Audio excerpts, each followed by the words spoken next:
আগামী 12 তারিখের কোনো মার্কা আছে? এই মার্কা সবাই বলো। দুর্নীতির টুটি চেপে ধরার অঙ্গীকার তারেক রহমানের। ক্ষমতায় গেলে কঠোর হাতে আইন শৃঙ্খলা নিয়ন্ত্রণের ঘোষণা। ধানের শীষ জয়ী হলে সবাইকে নিয়ে দেশ গড়ার প্রত্যয়। যে কোনো মূল্যে আগামী বিএনপি সরকার দুর্নীতির টুটি চেপে ধরবে। পরিকল্পনার মধ্যে কেউ যদি আইন শৃঙ্খলা ভঙ্গ করে বা দুর্নীতির মাধ্যমে সেগুলিকে বাধাগ্রস্ত করেন, তাদেরকে কোনো ছাড় আমরা দেব না ইনশাআল্লাহ।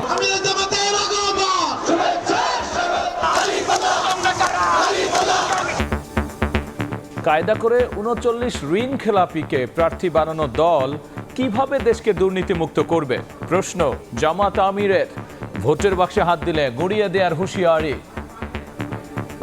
যাদের সংসদ সদস্য ৩৯ জন গুরুতর ঋণ খেলাপি, কায়দা করে তাদেরকে বানানো হয়েছে ক্যান্ডিডেট।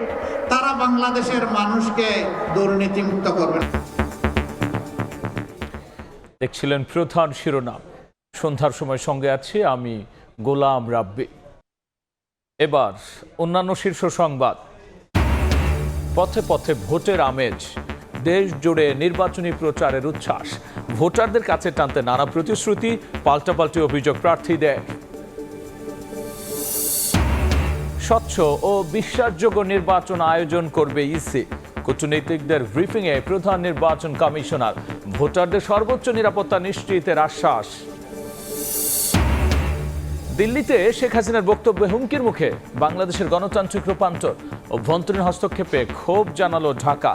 সম্পর্কে নেতিবাচক প্রভাব পড়ার সতর্কতা। এবং আদানির বিদ্যুতে বাংলাদেশের গচ্চা $10 বিলিয়ন। বছরে বাড়তি গুনতে হচ্ছে $500 মিলিয়ন।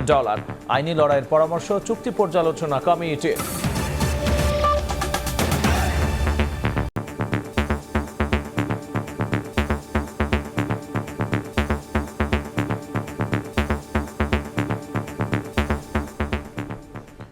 ক্ষমতায় গেলে যে কোনো মূল্যে দুর্নীতির টুটি চেপে ধরবে বিএনপি।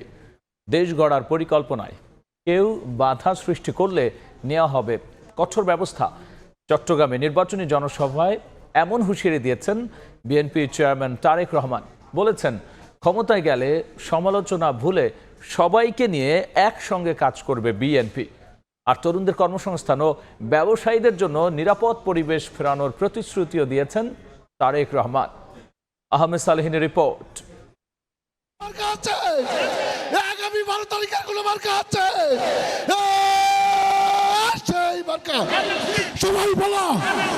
সমুদ্রের ঢেউ যেন আছড়ে পড়েছে চট্টগ্রামের পলোগ্রাউন্ড মাঠে।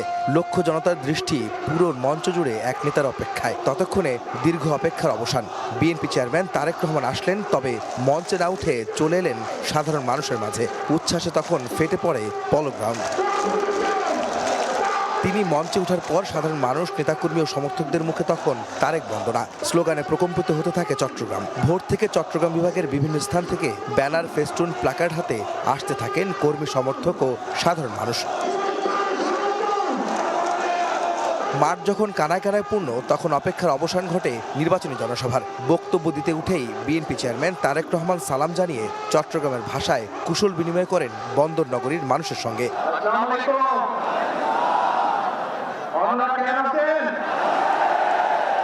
পুরো বক্তব্য জুড়েই ছিল জনগণের সমর্থনে রাষ্ট্র ক্ষমতায় গেলে বিএনপি কি করবে তার প্রতিশ্রুতি দেন তারেক রহমান।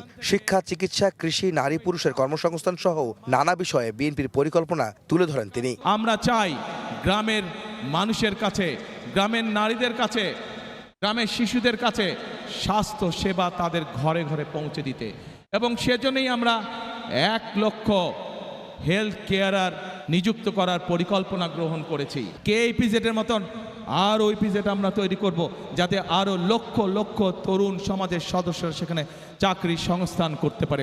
চট্টগ্রামকে বাণিজ্যিক রাজধানী হিসেবে গড়ে তোলার পাশাপাশি এই শহরের জলাবদ্ধতা নিরসনে পদক্ষেপ নেওয়ার প্রতিশ্রুতি দেন তারেক রহমান। এছাড়াও বিএনপি চেয়ারম্যান বলেন, তাদের দল ক্ষমতায় গেলে মানুষের নিরাপত্তা নিশ্চিত করা ও দুর্নীতির টুটি চেপে ধরা হবে অন্যতম প্রধান কাজ। এই অঞ্চলের মানুষের একটি বড় দাবি আছে। কি সেটি? বাণিজ্যিক রাজধানী। ইনশাআল্লাহ বিএনপি আগামী 12 তারিখে নির্বাচনে আপনাদের সমর্থনে বিএনপি সরকার গঠনে সক্ষম হলে খালেদা জিয়ার সেই উদ্যোগ যত দ্রুত সম্ভব আগামী বিএনপি সরকার সেটিকে বাস্তবায়ন করবে। যে কোনো মূল্যে আগামী বিএনপি সরকার দুর্নীতির টুটি চেপে ধরবে।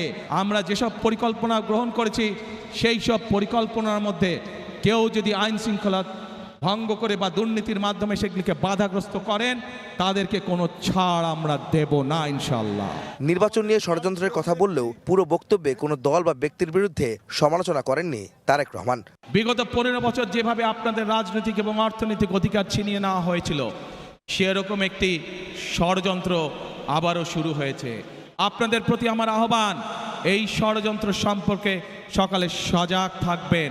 প্রতিদ্বন্দ্বী দল যারাই হোক না কেন, আমরা যদি শুধু সমালোচনা করার অর্থে শুধু সমালোচনাই করি, দেশের মানুষের পেট ভরবে?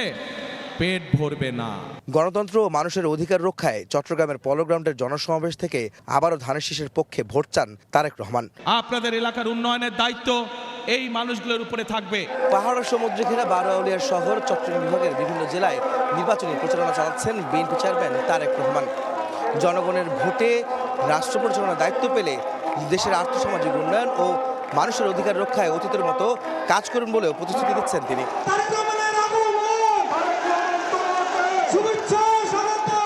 চট্টগ্রামের পর ফেনীর জনসভায় যোগ দেন তারেক রহমান। বলেন, স্বৈরাচার পতনের পর সুযোগ এসেছে দেশ গড়ার। ফ্যামিলি কার্ড, কৃষক কার্ড সহ অন্যান্য পরিকল্পনা বাস্তবায়নে ধানের শীষের পক্ষে ভোট চান তিনি। ছাত্র জনতার আন্দোলনের মুখে সেই স্বৈরাচার পালিয়ে যেতে বাধ্য হয়। আজ একটি পরিবর্তনের সময় এসেছে। এই পরিকল্পনা যদি বাস্তবায়ন করতে হয় আপনাদেরকে সহযোগিতা করতে হবে, অর্থাৎ আপনাদের সমর্থন ধানের শীষের পক্ষে থাকতে হবে। এদিন কুমিল্লা ও নারায়ণগঞ্জ জেলার বেশ কয়েকটি জনসভায় যোগ দেবেন তারেক রহমান। নির্বাচিত হলে আহমেদ সালেহীন, সময় সংবাদ। কায়দা করে 39 ঋণ খেলাপিকে নির্বাচনে প্রার্থী বানানো দল কিভাবে দেশকে দুর্নীতিমুক্ত করবে এমন প্রশ্ন তুলেছেন জামায়াত আমির ডাক্তার শফিকুর রহমান। হেরে যাওয়ার ভয়ে কেউ কেউ বাঁকা পথে হাঁটার চেষ্টা করছে অভিযোগ করে হুঁশিয়ার করে তিনি বলেছেন, এবার ভোটের বাক্সে হাত দিলে গুড়িয়ে দেয়া হবে। ক্ষমতায় গেলে বেকারদের সম্মানজনক কর্মসংস্থান, নারীদের নিরাপদ কর্মক্ষেত্র, ইভিনিং বাস সার্ভিস চালু করা হবে বলেও জানিয়েছেন জামায়াত আমির।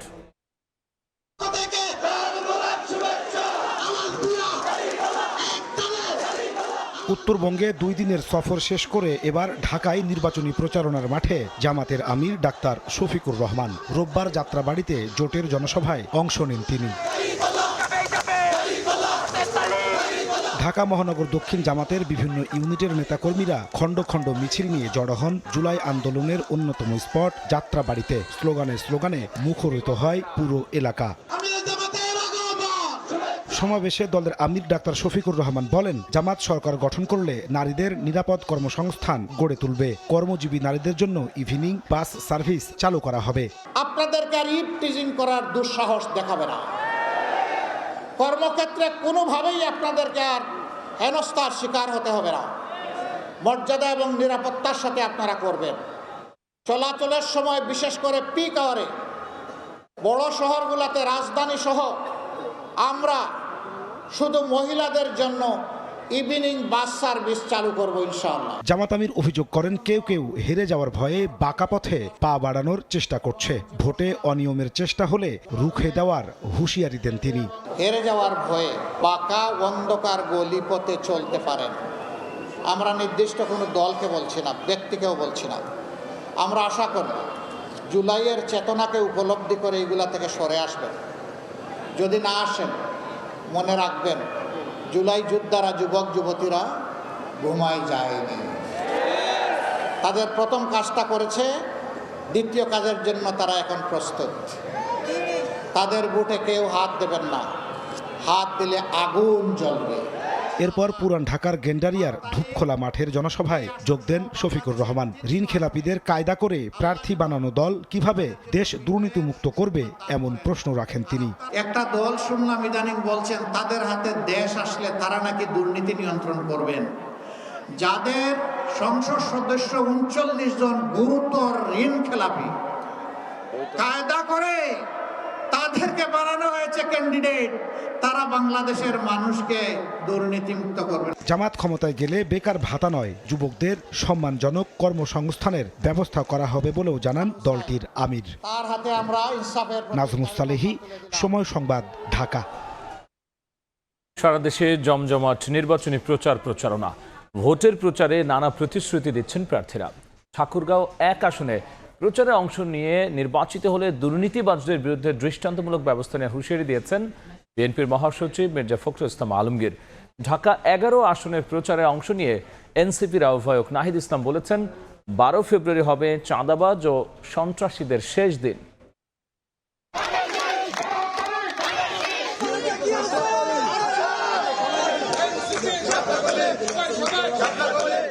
আসন্ন ত্রয়োদশ জাতীয় সংসদ নির্বাচনকে সামনে রেখে সারা দেশে নির্বাচনী প্রচারণা এখন তুঙ্গে। নানা প্রতিশ্রুতি নিয়ে মানুষের মাঝে ছুটছেন প্রার্থীরা, আর প্রতিশ্রুতির ভিড়ে ভোটাররা খুঁজছেন আগামীর যোগ্য নেতৃত্ব।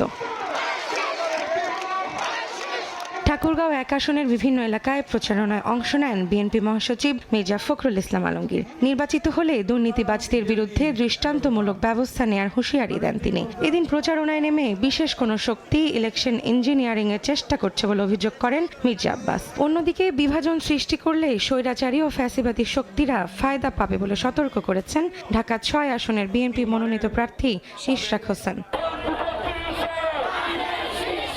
পাশাপাশি এলাকা ভিত্তিক সমস্যা সমাধানের আশ্বাস শেখ রবিউল আলম রবির। আমার দলের কোনো লোক এই ধরনের দুর্বৃত্তায়নের সঙ্গে, অপরাধের সঙ্গে যদি কেউ জড়িত থাকে আমাদেরকে বলবেন, আমরা সাথে সাথে তার বিরুদ্ধে ব্যবস্থা নেব। আপনারা যদি এই বিভাজনটা সৃষ্টি করেন, আপনারা যদি আমাদের একে অপরের প্রতি সম্মান হানি করেন, তাহলে এটার আলটিমেট বেনিফিশিয়ারিটা কারা হবে এটা একটু চিন্তা করে দেখবেন। রাজশাহী 2 আসনে জামায়াত মনোনীত প্রার্থী ডাক্তার মোহাম্মদ জাহাঙ্গীর আম চত্বর এলাকায় গণসংযোগ করেন। কিছু কিছু জায়গায় আমাদের ফেস্টুন খুলে ফেলা হয়েছে এবং দাঁড়িপাল্লার যে প্রতীকটা ভেঙে ফেলা হয়েছে। আমরা আশা করব অন্যান্য দলের যারা প্রার্থী আছেন তারা তাদের কর্মী বাহিনীকে নিবৃত্ত করবেন।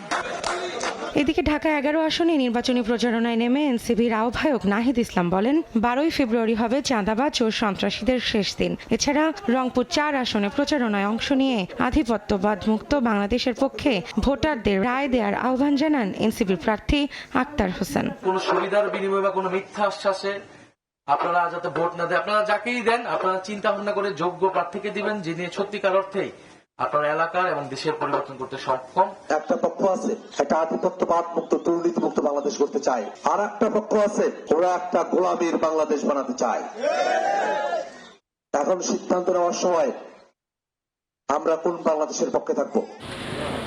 দেশের নানা প্রান্তে প্রার্থীদের এই প্রাণান্তকর ছুটে চলা চলবে আগামী 10 ফেব্রুয়ারি পর্যন্ত। রৌনক নিয়ন্তা, সময় সংবাদ, ঢাকা। পথে পথে ভোটের আমেজ, দেশ জুড়ে নির্বাচনী প্রচারের উচ্ছ্বাস। ভোটারদের কাছে টানতে নানা প্রতিশ্রুতি প্রার্থীদের, আর পাল্টাপাল্টি অভিযোগ নিয়ে বাকযুদ্ধে বিএনপি, জামাত, এনসিপি।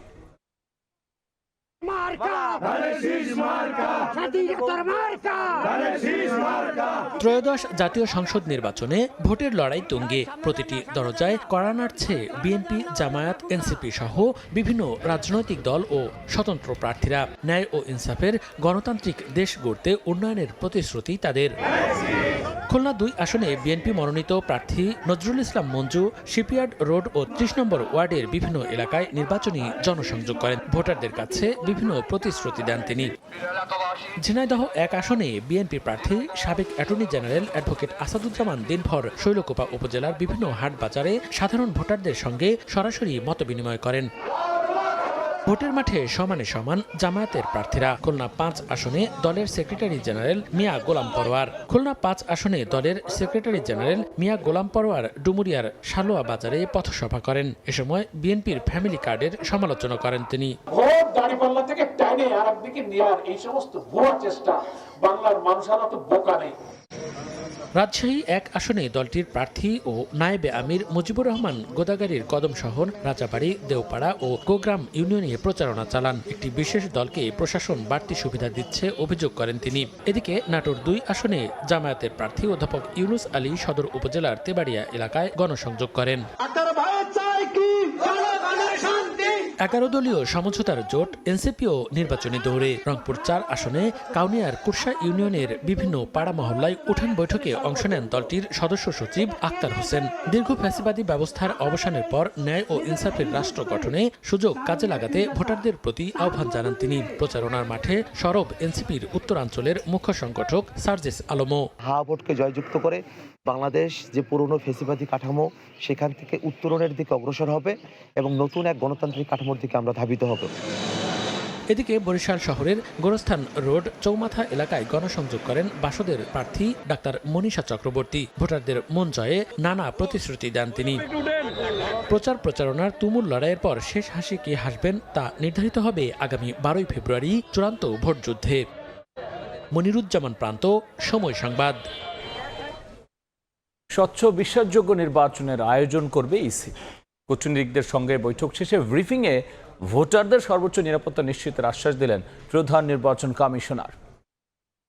যাদের সাথে আমরা কথা বলেছি অ্যাম্বাসেডাররা, দে আর ভেরি হ্যাপি যে আমরা যে কাজ করেছি তারা অত্যন্ত খুশি এবং তারা আস্থাশীল যে আমরা ইনশাল্লাহ একটা ক্রেডিবল ইলেকশন আমরা ইনশাল্লাহ উপহার দিতে পারবো। আমরা বুঝিয়েছি যে এখানে আমরা নিশ্চিদ্র নিরাপত্তার ব্যবস্থা ইনশাল্লাহ আমরা করব। দিল্লিতে অবস্থানরত মানবতা বিরোধী অপরাধে মৃত্যুদণ্ডপ্রাপ্ত শেখ হাসিনার বক্তব্য নিয়ে ক্ষোভ জানিয়েছে ঢাকা। ভারতের ভূমিকা নিয়েও প্রশ্ন তুলে পররাষ্ট্র মন্ত্রণালয় বলেছে, দণ্ডিত ব্যক্তিকে প্রকাশ্যে বিদ্বেষমূলক বক্তব্য দেওয়ার অনুমতি দেয়া দেশের সার্বভৌমত্বের প্রতি অশ্রদ্ধা, অভ্যন্তরীণ বিষয়ে হস্তক্ষেপ এবং প্রতিবেশী সুলভ আচরণের পরিপন্থী। বিকেলে পররাষ্ট্র মন্ত্রণালয়ের সংবাদ বিজ্ঞপ্তিতে বলা হয়, দিল্লিতে 23 জানুয়ারি প্রকাশ্য অনুষ্ঠানে পলাতক সাবেক প্রধানমন্ত্রী শেখ হাসিনার বক্তব্য দেয়ায় বিস্ময় ও ক্ষোভ জানিয়েছে অন্তর্বর্তী সরকার। প্রত্যর্পণ না করে উল্টো শেখ হাসিনাকে উস্কানিমূলক বক্তব্য দেওয়ার সুযোগ দেয়ায় বাংলাদেশের গণতান্ত্রিক রূপান্তর, শান্তি ও নিরাপত্তা হুমকির মুখে পড়েছে বলে উদ্বেগ জানানো হয়, যা ঢাকা দিল্লি সম্পর্কের ক্ষেত্রে নেতিবাচক প্রভাব ফেলবে বলেও সতর্ক করা হয় বিজ্ঞপ্তিতে। আদানির বিদ্যুতে বাংলাদেশের গচ্চা $10 বিলিয়ন, বছরে বাড়তি গুনতে হচ্ছে $500 মিলিয়ন। বিকেলে বিদ্যুৎ ভবনে সংবাদ সম্মেলনে এসব তথ্য তুলে ধরে এই চুক্তি পর্যালোচনা সংক্রান্ত জাতীয় কমিটি। চুক্তিতে দুর্নীতির তথ্য আদানিকে জানানোর পাশাপাশি সিঙ্গাপুরে সালিসি আদালতে আইনি লড়াইয়ে যাওয়ারও পরামর্শ দেয় ওই কমিটি। দেশে বিদ্যুতের প্রায় 10% যোগান আসে ভারতের ঝাড়খণ্ডে নির্মিত আদানির কয়লাভিত্তিক কেন্দ্র থেকে। কিন্তু শুরু থেকেই চুক্তি কয়লার মান ও দাম নিয়ে আছে বিতর্ক। অন্তর্বর্তী সরকার গঠনের পর 2024 সালের সেপ্টেম্বরে গঠন করা হয় আওয়ামী লীগ সরকারের আমলে বিশেষ বিধানের আওতায় বিদ্যুৎ ও জ্বালানি খাতের চুক্তি পর্যালোচনা কমিটি। কমিটির চূড়ান্ত প্রতিবেদন নিয়ে রোববার বিদ্যুৎ ভবনে সংবাদ সম্মেলনে বলা হয়, বিশেষ বিধানের আওতায় বিদ্যুৎ কেন্দ্র নির্মাণে জাতীয় স্বার্থের চেয়ে অগ্রাধিকার পেয়েছে গোষ্ঠী স্বার্থ। বিশেষ আইনের অপব্যবহার, যোগসাজশ, দুর্নীতি, রাজনৈতিক নিয়ন্ত্রণের ফলে পিডিবি এখন দেউলিয়ার পথে। আদানি হচ্ছে সবথেকে খারাপ একটা চুক্তি। সংবাদ সম্মেলনে জাতীয় কমিটি জানায় 40% অর্থ বাড়তি দেওয়া হচ্ছে আদানিকে। তার মানে আমরা প্রতি বছর $400 থেকে $500 মিলিয়ন বেশি দিচ্ছি। $25 বিলিয়ন মধ্যে যদি 40% বাড়তি হয় তাহলে আমরা প্রায় $10 বিলিয়ন একটা কন্ট্রাক্টে দিচ্ছি, যেটা আমাদের মানে মনে হচ্ছে এটা চুরি করে করা হয়েছে। একটা সুস্থ মস্তিষ্কের আমলা বা রাজনীতিবিদ সই করতে পারে না, সেই চুক্তিটাই প্রথম প্রমাণ যেখানে দুর্নীতি হয়েছে। আদানি চুক্তিতে সম্পৃক্ত বিদ্যুৎ খাতের অনেকের পকেটে $1 মিলিয়ন ঢুকেছে বলে দাবি করে পর্যালোচনা কমিটি। যারা ডাইরেক্টলি চুক্তির সঙ্গে জড়িত ছিল, সই করেছে, এবং আপনারা যদি অ্যামাউন্ট জানতে চান, আমার মনে হয়, আমার এক্স্যাক্টলি খেয়াল নাই, কয়েক $1 মিলিয়ন মতন লেনদেন হয়েছে এবং যারা ওই 7-8 জন লোকের এখানে জড়িত ছিল। আদানির চুক্তি বাতিল কিংবা সিঙ্গাপুরের সালিসি আদালতে মামলা হবে কিনা তার ভার অন্তর্বর্তী সরকার নয়, পরবর্তী নির্বাচিত সরকারের দিকে ঠেলে দিয়েছে পর্যালোচনা কমিটি। ফারুক ভিয়া, রবিন, সময় সংবাদ, ঢাকা। সন্ধ্যার সময় আরও থাকছে। কেন্দ্রীয় চুক্তিতে রাখার বিষয়ে বিসিবির সঙ্গে আলোচনা হয়নি, জানালেন সাকিব। আইসিসির সঙ্গে যোগাযোগ ঘাটতির জন্য এই বিশ্বকাপ থেকে বাদ বাংলাদেশ, মন্তব্য আমিনুল হকের। রাজধানীর বকশীবাজার আলিয়া মাদ্রাসা মাঠে নির্বাচনী জনসভায় বক্তব্য রাখছেন জামায়াত আমির ডাক্তার শফিকুর রহমান। সরাসরি যুক্ত হচ্ছে তার বক্তব্যে। নিচে চাপা পড়া বাংলাদেশ আজকে উঠে দাঁড়াতে চায়। কে তারে ডানা ধরে হাত ধরে শক্ত করে উঠাই দেবে, সেই অভিভাবকের প্রতীক্ষায় এখন বাংলাদেশ। 18 কোটি মানুষের এই বাংলাদেশ দীর্ঘ যাতনা জুলুম নির্যাতনের পর 24 জুলাইয়ে আমাদের কলিজার টুকরা সন্তানেরা, যুবক যুবতীরা সেদিন উঠে দাঁড়িয়েছিল, আর তারা বলেছিল আমরা দাঁড়িয়ে গেলাম। আপনারা দেখেছেন ওই ভয়াবহ দিনে ফ্যাসিস্ট সরকারের স্বরাষ্ট্রমন্ত্রী নির্দেশ দিচ্ছেন, তোমরা দাঁড়িয়ে আছো কেন? গুলি কি শেষ হয়ে গেছে? তোমাদের অস্ত্র থেকে গুলি বের হয় না কেন? তখন একজন কর্তব্যরত খুনি অফিসার জবাব দিয়েছিল, স্যার গুলি একটারে মারি একটাই পড়ে, দ্বিতীয়টা দাঁড়িয়ে যায় স্যার। এইভাবে যে জাতির সন্তানেরা দাঁড়িয়ে যায় তাদেরকে পরাজিত করার শক্তি কারণে। সম্মানিত ঢাকাবাসী, আপনারা ইতিহাসের অনেক বেদনাদায়ক ঘটনার সাক্ষী। সর্বশেষ ঘটনাটি সারা বাংলাদেশকে, বিশ্বকে নাড়া দিয়েছে। এই আপনাদের এলাকায়, মিটফোর্ড এলাকায় নিজের দলের একজন লোককে, ওই দলের যারা চাঁদাবাজ, তারা এসে তার কাছে চাঁদা চেয়েছে। চাঁদা দিতে অস্বীকৃতি জানিয়েছে। স্পষ্ট দিবালুকে তাকে দফায় দফায় পাথর মেরে, মৃত্যু নিশ্চিত হওয়ার পরে আবার পাথর মেরেছে নির্মমভাবে, মেরে তাকে খুন করেছে।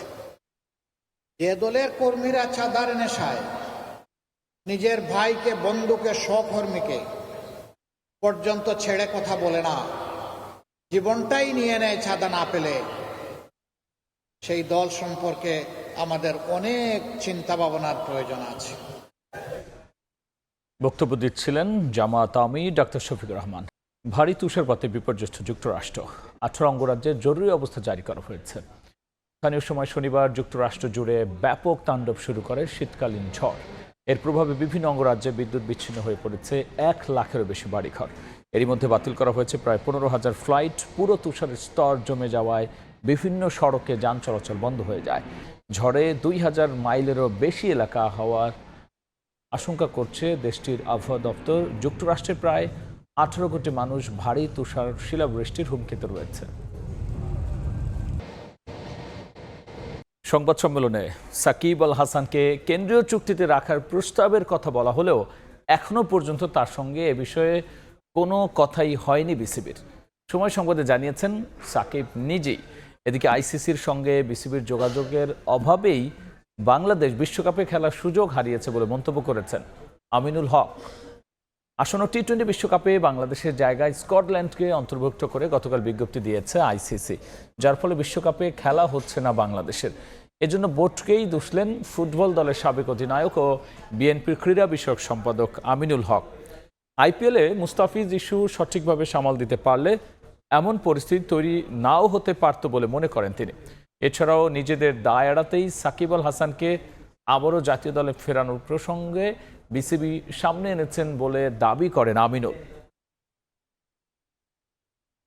আমাদের বাংলাদেশ ক্রিকেট বোর্ড, ভারতীয় ক্রিকেট বোর্ড এবং আইসিসির সাথে কথা বলে এটাকে একটা ভালো সিদ্ধান্তর পর্যায়ে নিয়ে আসতে পারত।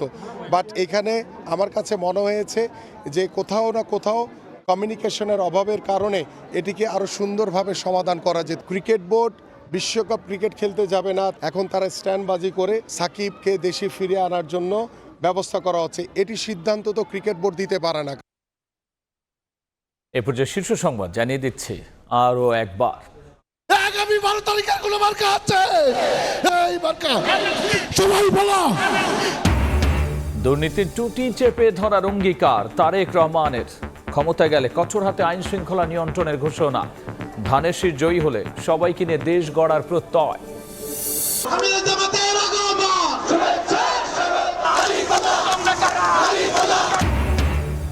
কায়দা করে ৩৯ ঋণ খেলাপিকে প্রার্থী বানানো দল কিভাবে দেশকে দুর্নীতিমুক্ত করবে প্রশ্ন জামাত আমিরের।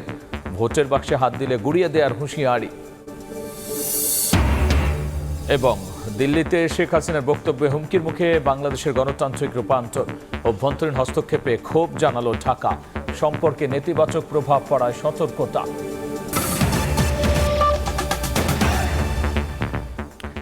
এই ছিল সন্ধ্যার সময়। এরপর নির্বাচনের সময় নিয়ে যুক্ত হবেন সহকর্মী সানবীর রূপল। ধন্যবাদ। নির্বাচনের সময় নিয়ে আসছি কিছুক্ষণ পর, সঙ্গে থাকুন সময়ের।